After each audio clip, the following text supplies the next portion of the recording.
And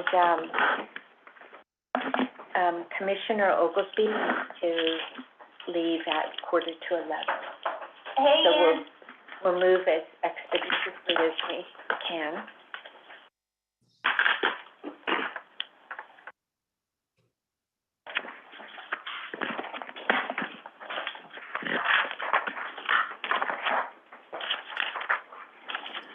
So, Mike, are you excited about your big move? I am. Yeah, it's nice. Yeah, I'm really excited about it. You know, my son-in-law's Ernst & Young, and they're voting on some split. Yeah, I heard about that. Yeah, and Andrew said, it'll be nice, Mom, if we get $5 million, but on the other hand, how does that affect his pension going forward? So it's always interesting to see kind of how it works, but I'm like, oh, $5 million, that's $52 that you weren't expecting, might be okay.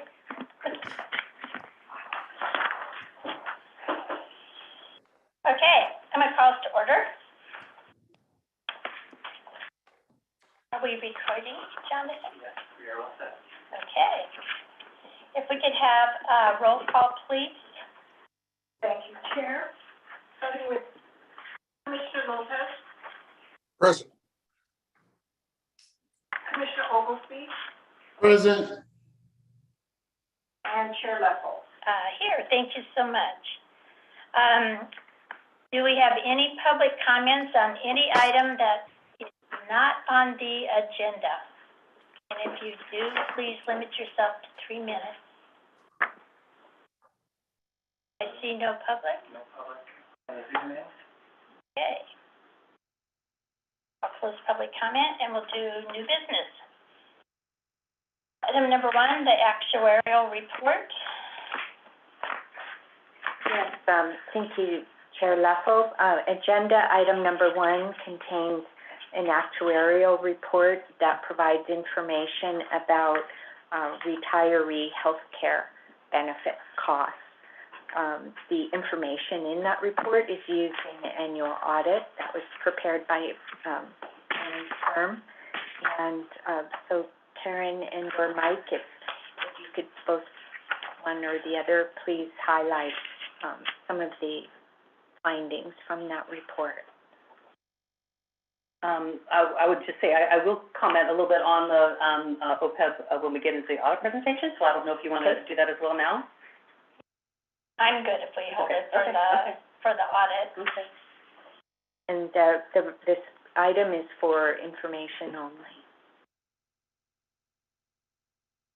Are the two of you, Ian and Chris, are you okay if we hold that for the audit? Yes, that'll be fine. Okay, perfect. Thank you. No point in talking about it twice. Right. Perfect. Beating the dead horse, so to speak. That's my agenda again. Okay. Item number 2 is considered the draft audit report for fiscal year ending June 30th, 2022. Yes.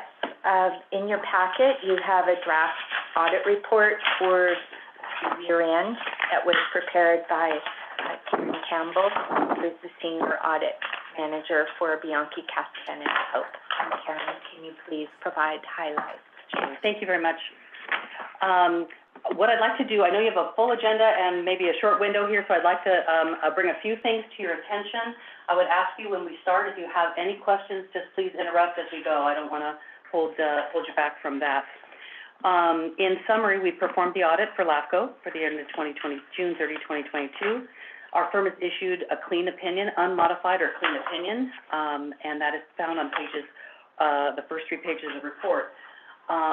Briefly, I'd like to call to your attention, the audit opinion has been modified this year, which is interesting in terms of how they lay it out. I kind of like it. I feel it's more transparent. It lays out the responsibilities of management as well as the auditor, and it's just a more thorough discussion of who's doing what, and I think it's really helpful, and I think it's good information. So when you have a moment, you might want to read through that. We've also issued our opinion on the internal control over financial statement reporting and compliance. The results of that testing resulted in no instances of noncompliance or any deficiencies in internal controls. When we go final with the commission, we will also include for you, it's not in this packet, but the auditor communication letter, and that's where we have an opportunity to share with you any matters of significance.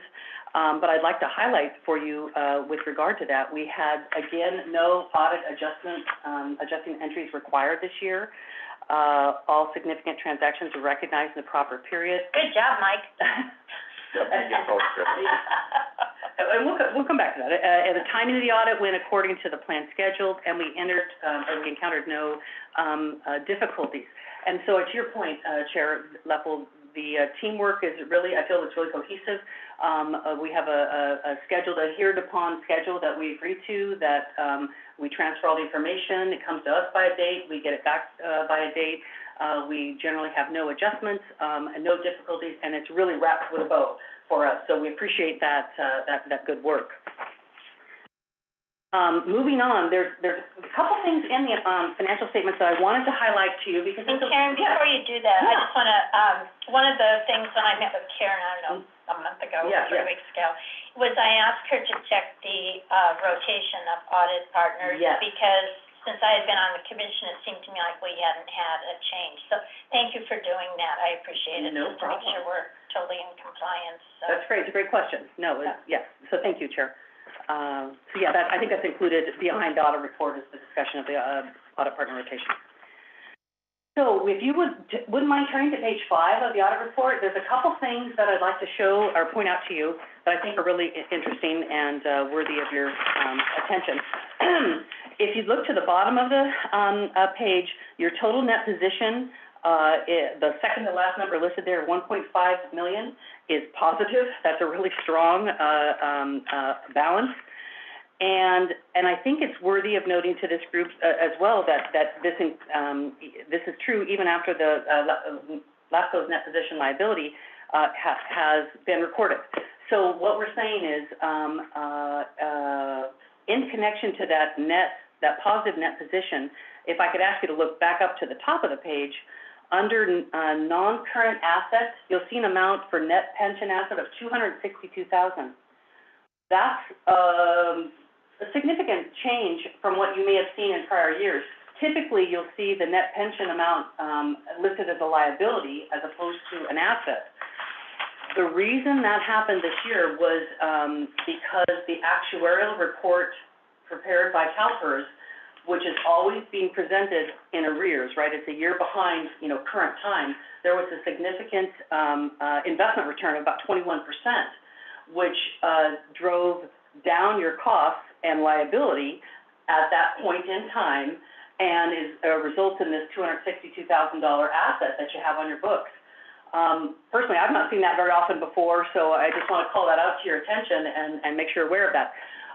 Your team, particularly Stephanie, stays in contact with your actuary up at CalPERS during the year and works with them to get the most current information. And as I understand it, that the CalPERS actuary, who handles your work, indicated that they expect this asset to flip to a liability in, I think it's the year 20, do you remember? 24, 25. Okay. So we see this here, and that's wonderful, but understand that, over time, when the results, as the market has declined, we're going to see it tailing the audit and your compilation reports as well. It's like, don't spend it. Exactly right. It's a snapshot in time, and we know already that the state has already said they have gone the other way. That's exactly right. And Kate, to your point, Marianne, to your point, down at the bottom, we talked about the restricted. Under the net position, we have a new category called restricted for pension. So if you look, again, on page 5, we're saying that $252,000 in asset is not available to spend. So that's a great observation. So another benefit that I wanted to mention or highlight to this group was, because you've had a history, LAFCO's had a history of paying down its liability, pension liability each year, you also end up taking advantage of paying the lowest employer contribution rates possible, because you're keeping that liability as low a balance as you possibly can. So that, your prudent approach, serves you overall as we go forward. I'll stop for just a minute. Any questions on all of that interesting stuff? As we pay that, do we pay, a year in advance, or we just pay monthly? The liability, I think, Kate, is that We paid pay, annually? we pay it once a year. At We the will not, end of the year or in the beginning? we pay it approximately mid-year. So, and I think we had talked about that a couple of years ago, because we were gonna hold off and pay it, and then we're Right. like, hey, pay it earlier, because We we'll did. stop the clock. We save between 4% and 6% at the airport by paying it upfront. So it's just an idea, if we have the cash, something we might look at and pay it as early as possible, because they're charging us, Right. interest on anything. We get the information in approximately August, and we bring it to your committee in November, along with the audit information. And once we receive authorization, we pay it then by December, with commission's approval. Yeah, no, I know, I remember So- when we moved it up so to that's- December, I'm just Mhm. saying, if we could even move it further up, we Mhm. would save a little money, so it's not a huge amount in the scheme of things, but on the other hand, our budget isn't real big, so it's, you know, whatever we can do with public funds, trying to Right. stretch them out. Well, one idea is that we have instituted summer meetings now of this Budget and Finance Committee that this year it took place, when was that? Early September. And so that information is generally available in August and could be presented in September to the committee and to the full commission, and then payment be made. So that would bring it forward another 3 months. Yeah, what do you all think of that, if we've got the cash? Ian, Chris?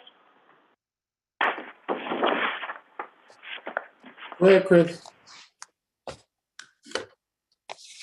I would just say that makes sense if we have the cash. You know, if when it gets down to it, does that, you know, if we have the cash, then it makes sense as a policy.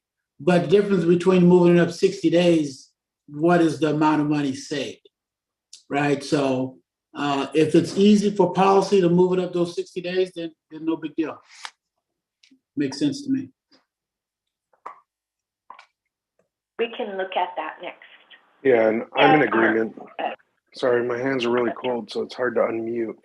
I'm good with the approach, but I, like Ian, would just love to know how much that's actually saving us, just so we understand, you know, what that move does. But it makes sense, because savings are going to be needed, especially in my opinion, moving forward with the inevitable recession, I think, that's around the corner. Thanks. I think it's also fair to show all of our contributors from our 3 partners that contribute to LAFCO and provide our money, that we're doing absolutely everything we can to cut costs. So, anyway, we'll take a look at it. I'll put on my calendar to make sure we look at it next summer. Right. Okay, good. Thank you. Thank you. Do you have any other questions from Karen on that issue? Okay. None for I me. would also ask you, Chris? No, none for me. I think I just have a delay. Okay. if you don't mind, then I'll ask you to turn to page 6. I promise we're not going to go page by page, but I think there's something else worthy of calling to your attention. If you look at page 6, the very last caption under your operating expenses is employee benefits. And you may have noticed that there's a huge credit there of $260,000. And so I point that out to you. That credit balance is a result of the GASB, of the pension liability adjusting journal entries as a result of the whatever nice surplus of the 21% investment return. So we're seeing this unusual presentation there that really is derived from the GASB 60, the pension liability amount. So that's, normally you would see whatever, a couple $100,000 in expense listed up higher, but I just point that out to you. That's the other half of the asset that's on the balance sheet that we just talked about. In essence. So that's, I think, in a couple of pages later, we talk about the FORA activity. Nothing really significant there. That is reported on pages 10 and 11. This is the $500,000 restricted amount. You're left at this current time with $345,000. Not much activity this year. And then, let's see, Chair Level, you asked about the OPEB. I think that's all I really wanted to highlight on the financial statements, and I'm looking for, I'm sorry, I don't have it flagged right this second. Let me look for a moment for the discussion of pay-as-you-go discussion. I'll say that. Anyways, regarding OPEB, you'll remember that liability is not funded per se. You treat it as a pay-as-you-go, so each year you get your report and you contribute the amount, and you reserve a portion of your net position as well for that. So again, you treat that pretty conservatively and recognize it as it rolls. And I'm looking for the language. It's here somewhere. I just haven't seen it yet. And while I'm looking, if anybody has any questions, please let me know. Do you want to go back and talk about that healthcare benefit liability? I'm sorry. Sorry. Good question. That is the OPEB. So that's it's all wrapped up in there. It's wrapped up in there, right? So we use that report.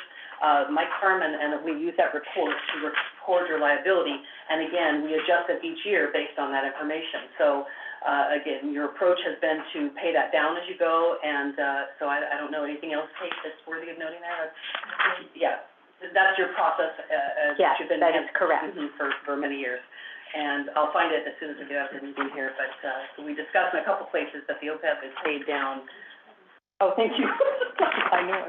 Are either of you aware, is the, and maybe Ian and Chris, you might be aware, I think 17 was the last time the state went through and completely redid the actuarials, which means I think I read something that they're doing it right now, which also could be a huge That's absolutely hit. right, and that is referenced in the note 6 somewhere that we discussed that report was last done in 17. You're absolutely right. So we also, I think, have to be aware of the fact that when they do that, we're going to see.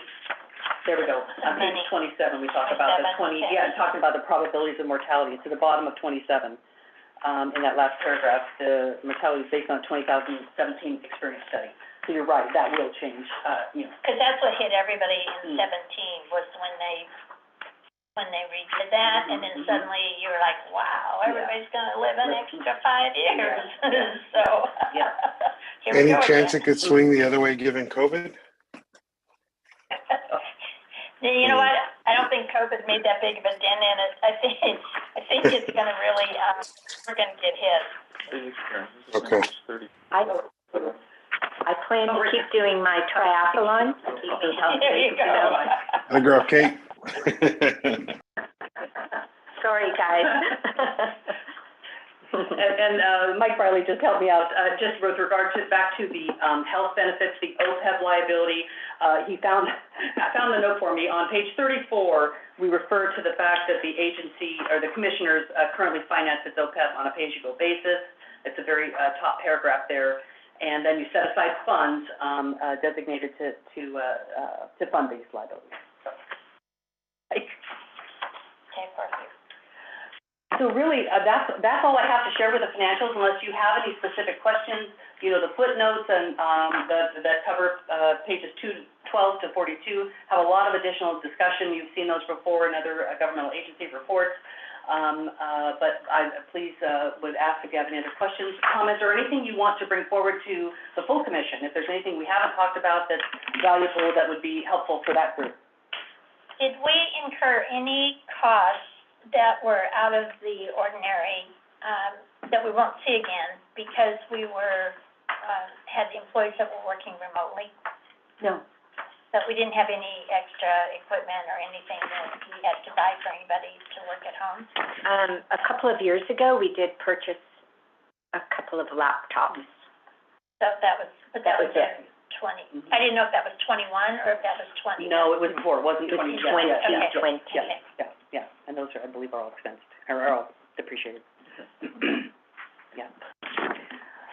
So in wrapping up, I just want to say thank you so much for the opportunity to work with this group. Again, it is absolutely a team effort and seamless from my chair. So we appreciate everyone's hard work. Good. Thank you, Karen. Thank you. So our report recommends that the committee recommend that the audit be brought forward to the regular meeting of the commission on December 5th. Do I have a recommendation? Lopez will make that a motion. Oglesby second. Yeah. All in favor? Aye. Roll call? Roll call. Commissioner Lopez, Aye. Commissioner Oglesby, Aye. and Chair Leffel. Yes, thank you. Thank you. Okay. Thank you, Karen. Okay, item number 3, consider the draft year-end, financial statements for fiscal year ending June 30th, 2022, and we do have recommended, action on this. We've seen the audit of this, so I don't know that we have a whole lot of discussion on it. Is there anything you want to add, Mike? No, Okay. other than this is what we present Karen to do her audit work, so. Okay. She had no adjustments, so we're good. I'd entertain a motion for a, recommendation to, forward. Oglesby so moved. Lopez with the delay, seconds. Roll call, please. Commissioner Lopez, Aye. thank you. Commissioner Oglesby Aye. and Chair Leffel. Yes, thank you. Thank you. Okay. Moving on to item 4, consider the draft financial statement for quarter 1 period ending September 30th, 2022. Mike, can you please?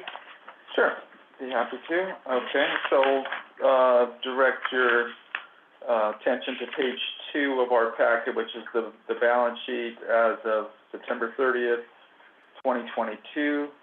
And you'll see a column there that compares those balances to the 2021 balances, September 30th. So everything's just moving along, consistently with the prior year. I don't think there's any issues or significant transactions that need to be pointed out.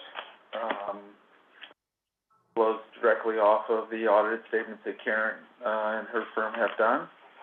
Continuing on to the next page is the income and expenses for that same period, the first quarter of fiscal year end 6/30/2023. So this is July, August, September revenues and expenses. And as you can see, revenues are coming in as budgeted. We did have some money that came in the prior year for fees and projects that we didn't have this year. So that's related to the NPWMD, and Correct. I'm not sure how much discussion we need there, but we can certainly talk about that. And I would say if you just continue down the line items of income and expenses, you'll see numbers that line up pretty well with the prior year. There really aren't any significant changes. I think we're right on track in terms of our budget. And I don't know if there's a lot more to be pointed out there. We have a little bit of accounts receivable. I haven't talked to you, Kate, since September 30th, maybe in the last 60 or rather 30 days or so, we've collected some of that. But, so I'm on page 6 of my report. So we're down to really almost nothing there. Right. In terms of our local agencies, was it 2 or 3? Gonzales Cemetery, North County Recreation and Parks. There, yes. And Soledad. And Soledad. Right, and that was as of September 30th, and has there been a change? Not yet. Okay, all right. But we are diligently working on it, and we expect that those payables to be received very soon. Our goal is December 1st. So in context, we're talking about roughly $1 million worth of revenue, and you've got $1,500 that's outstanding. So it's not material to the financial statements, but still they have an obligation to pay, and that will be we'll be looking into that. So, I don't know, I think that's about it. Kate, do you have anything else you wanted to add on those statements? I do not, thank you. I did have a question on page 12 of the reserve for contingencies. So some of these go back a long, long time.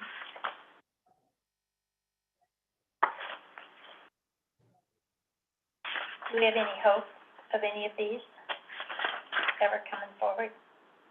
Some of these items relate to funds for HR services. We will be using some of those to update our human services policies and procedures probably this year, but probably not all of the funds. We also have in here some funds for fire service studies and consultants.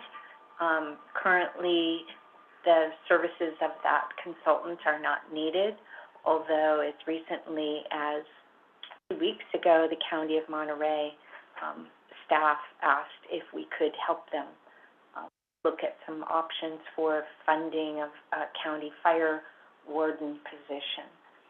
And that is in part an outcome of a recommendation from our LAFCO Fire Services study. So I think it's helpful to retain money for those kinds of purposes when we can be useful to our local governments. Is this more a history than is that Mike than No, well, there is a history there, but I think the key point are the double asterisk on the footnote. I'm on page 12 there.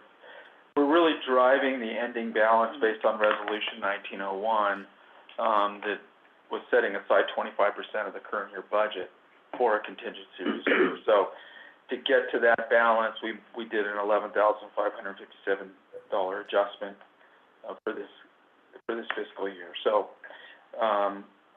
this is really, all the detail here is just information only. The only number that really matters in the end is the bottom line, which is supposed to reflect 25% of the current year budget. And in my memory, we haven't needed to draw on that general reserve.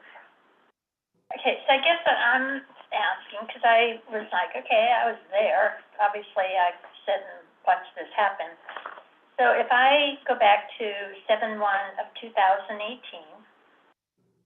and we did an authorized transfer, what did we title that? What did we say that is? That's a transfer to comply with the resolution. Yeah, I'm just hearing from Kate, like, well, one was for employee policy and procedures, one was for fire, but which of these match up to that we would know that, so that if we went to do an employee policy and procedure, that we would say, oh, okay, in 19, we put together $7,380 for that. I see. I'm sorry, I was a little mixed up. I was actually talking about detail of encumbrances on page 10. And what you're talking about and Mike are talking about is the general contingency of keeping it at 25% in case we have some unexpected emergencies.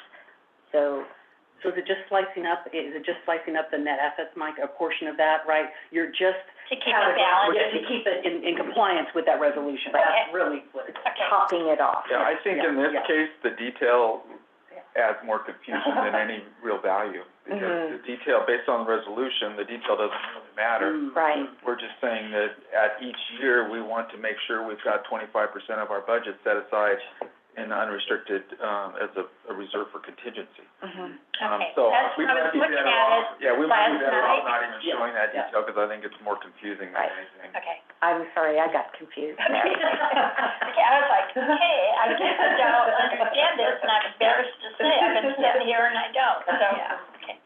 Chris or Ian, do you have any comments on page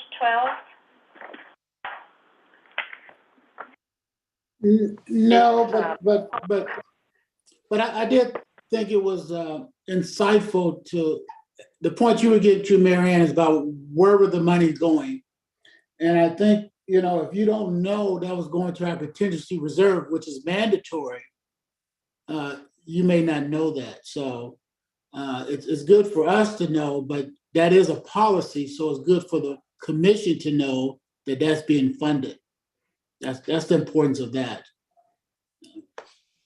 Yes. That's I something agree. we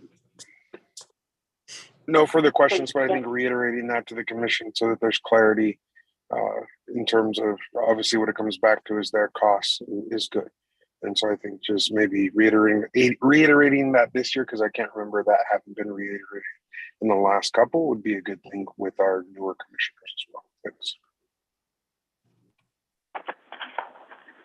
Do you think that we should simplify this page now before we bring it forward to the commission?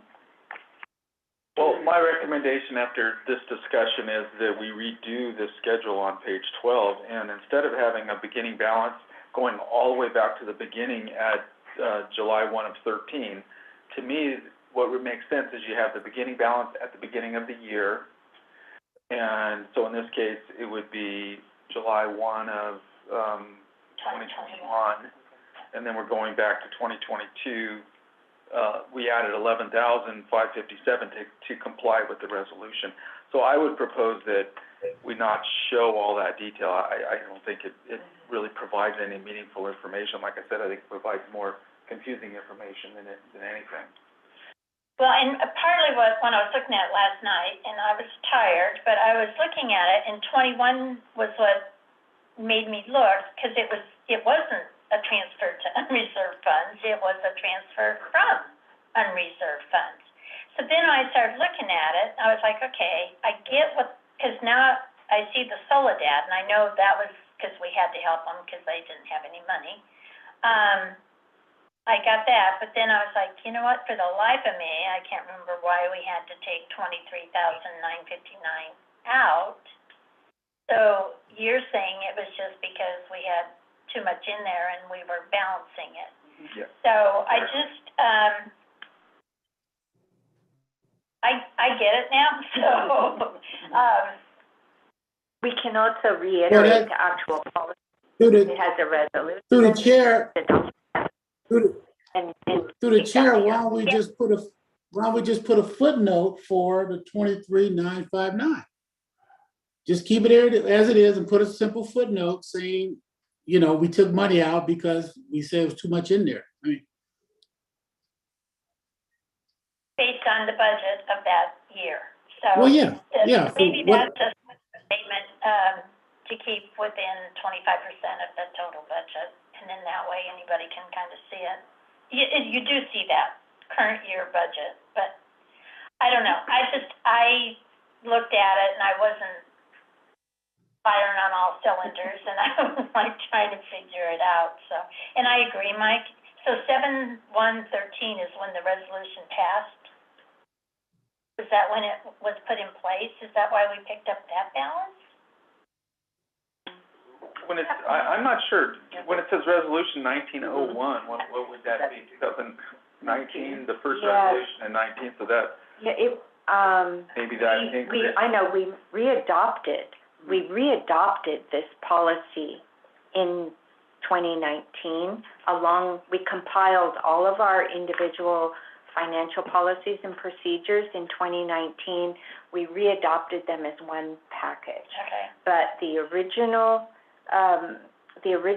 policy goes back about 10 years, maybe to 2013.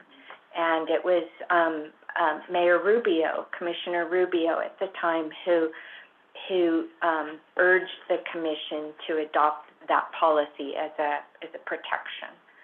So I would like to add a little bit in here, going back to that core policy, the original adoption date. Yeah, I think you could just say policy was established 7/1/13. Yeah. With an initial And readopted. reserve, and then it is looked at annually, Mm-hmm. and it was readopted, or however you want to put it legally, in 2019. Would you be okay with that, Ian, Chris? Yeah, it's fine for me. Good with me. I just look at these things, and I go, you know what, in another year or two, there may or not be the three of us sitting here, and then somebody else is here going, what the heck is this? So, okay. Thank you. So we have a recommended action on the September 30th, 2022. Could I have a motion? So moved. Oglesby, Lopez. Oglesby second. Okay, roll call, please. Commissioner Lopez, Aye. Commissioner Oglesby, Aye. and Chair Leffel. Yes, thank you. And for the recording, there is no public, so I am not asking for public comment. I just want everybody to be clear. I'm not ignoring it. There's no one, so. Just one clarification, so we'll follow up with you to Yes, work on the wording of that schedule, make sure we're in it, and then we can present it back to the, yes.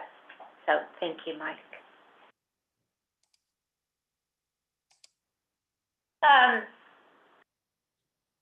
My fellow commissioners, would you be okay when they do the wording if they just shoot it to me and I can look at it, and if it's okay, then we're good with it?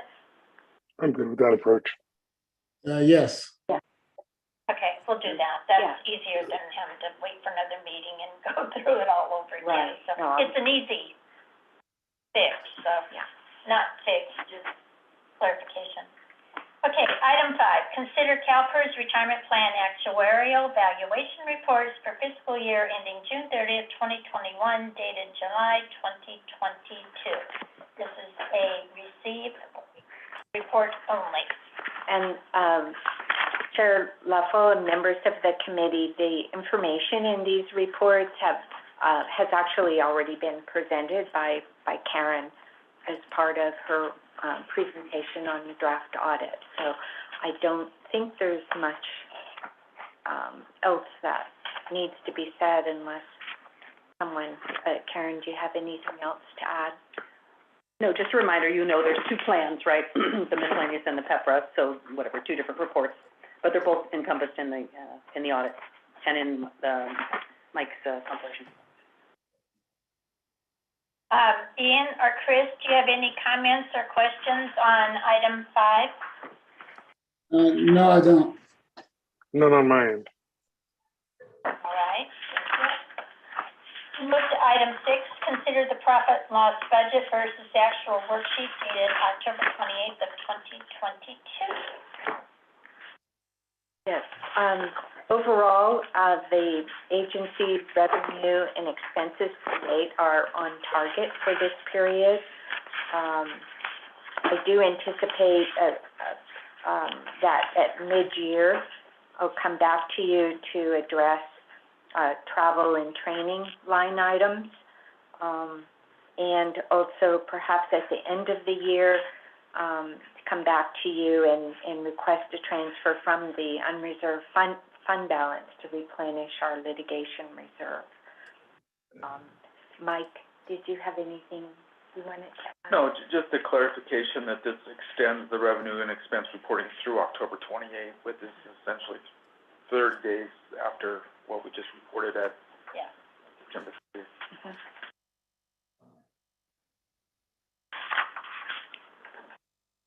Any questions or comments, Ian or Chris? Not for me. None for Sounds like me. we're on pace.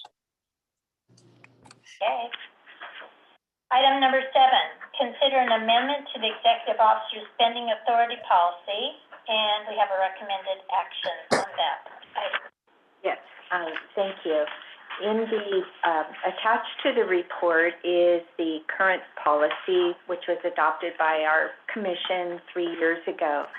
It authorizes your executive officer to basically spend up to $25,000 in contracts or other services and supplies.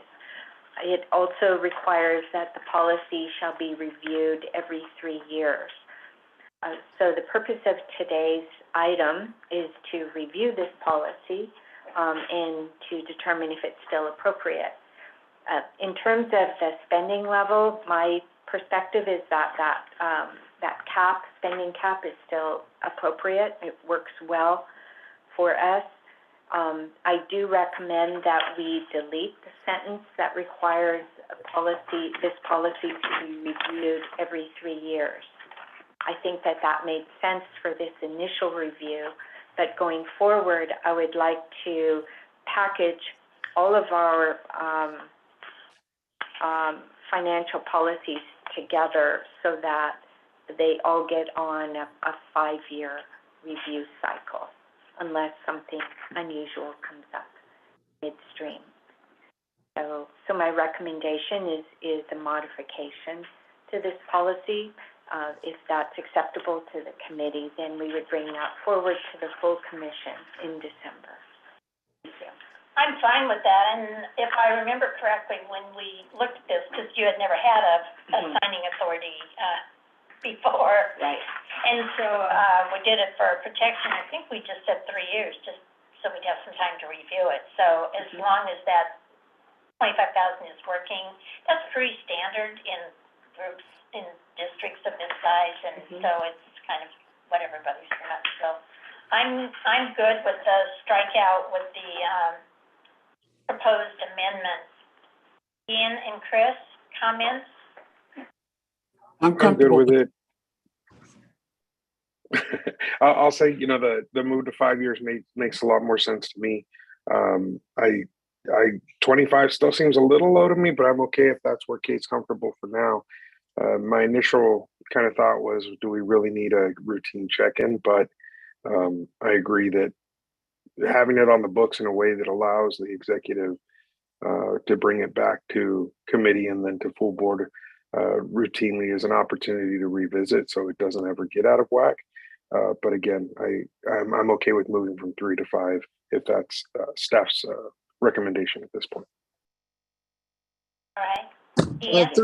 through the chair. If we're moving it to 5, when is the next check-in? When is the next review for all financial policies? Over the next 6 months or so, we are going to be reviewing and compiling all of those financial policies and taking doing a fresh review of all of them. So it would probably be based on roughly next June as a starting point. Okay, that makes sense, because I in the next fiscal year. Yeah, that makes sense. No, that's fine. I understand it. I just didn't want it to be 4 years from now. I don't know if I think I read your statement. You did say in the coming year. But my point I wanted to make, Chair, is I was agreeing with Chris about, is it a little low? And my first reaction was, should it be something that's moved with inflation? Even though that's only a small percentage every year, so to speak. But when it comes back to the full council commission, I would like us to think about, is that too low?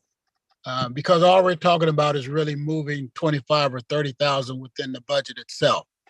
So I would just ask that we ask the commission, and I ask this committee to think about, is it too low for our next discussion? So when the review of the entire policy and procedures comes to us, then we can take a look at it and increase it at that time if we think that it's too low. I know we took Michael Peters, I think, just went to 30,000, but he's working on a $10 million, $14 million budget. So I mean, you also have to look at what are the costs. You hardly ever write a check for over like $2,000 or $3,000 when you look at the check register. And we okayed the contract with Mike the McMurray. attorneys and Mike McMurray, and so I mean, there's only been a couple that have been exceeding 25,000. And the attorneys, those contracts were approved, Best and Kruger. Those contracts were approved not by staff, but by our full commission. Yeah, no, I understand. That's what I'm saying. When there's a large contract coming, we approve it anyway. So, anyway, are you good with that? That we'll just try to do a cleanup with the full policy and procedures sometime within the next 12 months?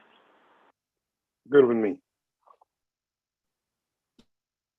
And as long as Kate hasn't had a problem with that as a ceiling, then I think we're okay.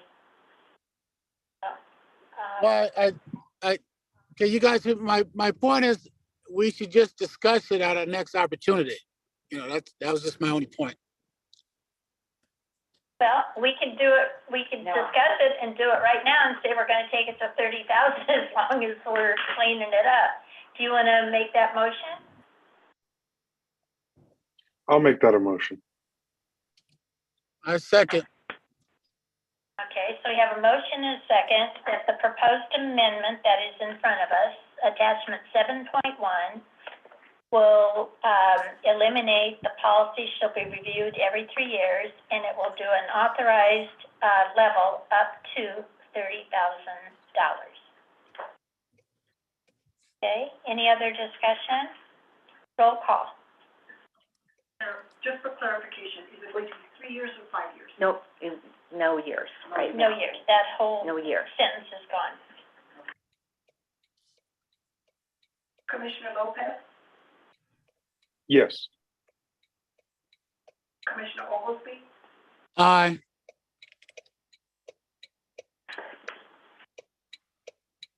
and Chair Leffel. Yes, thank you. Okay, good, thank you.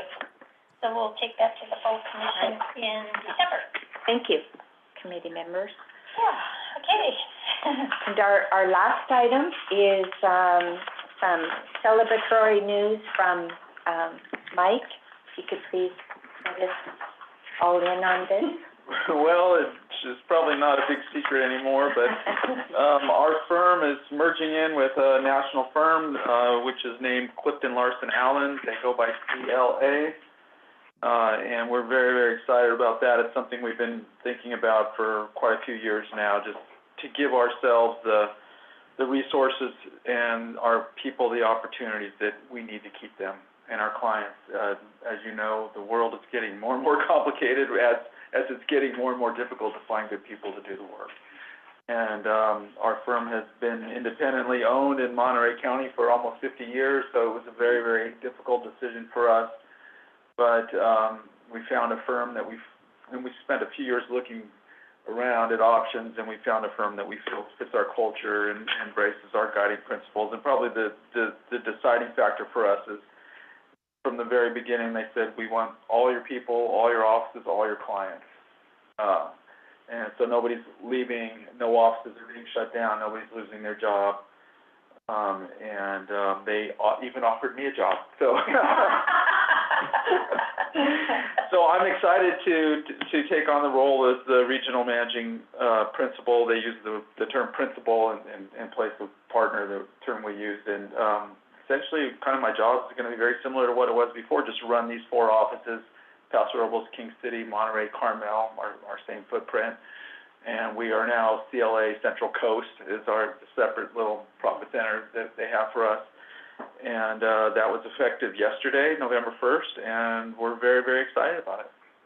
Okay. As far as how that affects LAFCO, in my mind, it doesn't shouldn't affect it at all. It certainly will be a name change on the letterhead, but they are honoring all of our existing contracts. There's no plans or any talk of raising fees or anything like that. So I don't know if there's something that needs to be done from your end as far as council in terms of our contract, but from our end, we're good to just keep going the way we are. So if there's something on your end, please let me know. What I would recommend is that we just do a memo to the commission. This is in here, but that it is showing that our accounting firm's official name changed to blah, blah, blah, and the commission can adopt it. So that way we're good. Adopt is information. Yeah, yeah. So it's not that we're changing any people or anything, but we Right. did that a couple of years ago with ours. Oh, good. Okay. Yeah. Thank you. Good. Well, congratulations. Thank you. Where do you report to? My boss is in Phoenix.